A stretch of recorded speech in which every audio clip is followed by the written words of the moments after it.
Hello and welcome to In the Lab for today. I'm going to give you a few more insights from the prep room. Now, I was down in the King's Garden because I was looking in our pond for some pondweed. It's a great place to find pondweed in a pond, self-explanatory. But I didn't actually find any. Instead, there was a plant there that I didn't recognise. And I pulled some of it up, brought it in, just to see if we could find out what it was, how it would grow, and anything about this rather unusual plant. Let me show it to you. Well, here is the plant I was telling you about. I've got 2 glass troughs full of the stuff, just so we could have a really good look at what's going on there. Now, this plant is quite an interesting shaped plant. It's got some roots, it's got a bit of a creeper going along, and then the plant grows upwards and comes out of the water. Obviously, it likes to have its tops out of the water there. Well, the first thing that alerted me to the fact that it's quite an interesting plant is the smell. Now, of course, I know you're not getting the smell from being at home, but what I can do is I can pull a little bit off this and I can just get a sense of what the smell is truly by squashing it like this. If I twist it in this pestle and mortar and crush it, just like people in apothecaries or chemists used to do to make their drugs. They used to get wild herbs like this and squash it up. I can get an amazing smell out of it. Now, it smells a little bit like mint and a bit like another herb, possibly like rosemary. Now, when I looked up this particular plant, using an amazing app that I've got on my phone called Seek, I'll put a link in the video description for you if you want to use it, and I highly recommend it. I did indeed find that, yes, it was in the mint family. It was indeed a herb. You can always tell it's a herb because if you crush it or you rub the leaves between your fingers and then you smell them, you get a lovely herby smell.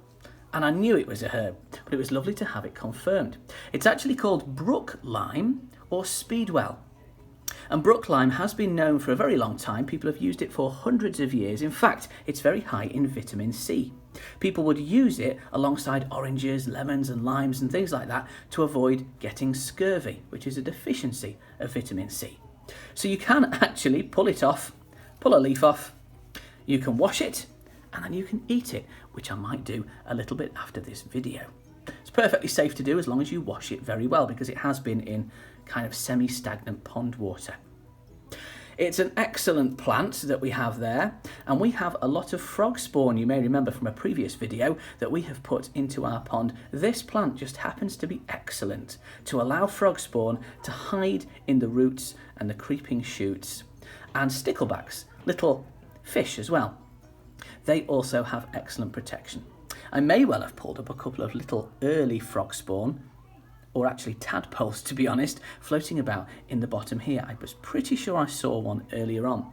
There's plenty of this in our pond, so when our frog spawn does turn into tadpoles, they will absolutely love it because this is what they swim and hide amongst, and it gives them excellent protection. So we've got perfect conditions for those tadpoles, and of course for us to have a little snack if we want to do that at some point.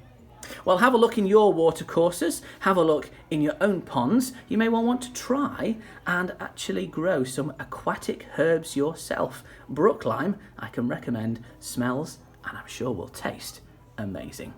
Have a go at growing some yourself, or even finding some outside. Just as a little addition to the video, I thought we'd have a look underneath to see if we can find any aquatic creatures running around. We may see a tadpole or we may see something else. Let's have a little look around in the water. We'll see if we can catch anything. There are usually, when you take any sample of water out, and there we go, we've caught one. Can you see that little creature moving around there? Walking along the bottom. There it is. It looks a little bit like a woodlouse, but it's an aquatic creature. It can breathe underwater. Many woodlice can't. They can hold their breath, but they can't breathe underwater. But these creatures can. And if you look very carefully, you might be able to see that there's quite a few. There's another one moving around. If you do any pond dipping, remember to put everything back in the water. If it comes from the water, it breathes underwater. So make sure you don't keep it out for too long, or it will indeed suffocate. Well, I can't see a tadpole, but I'm sure in time we'll find some in our pond.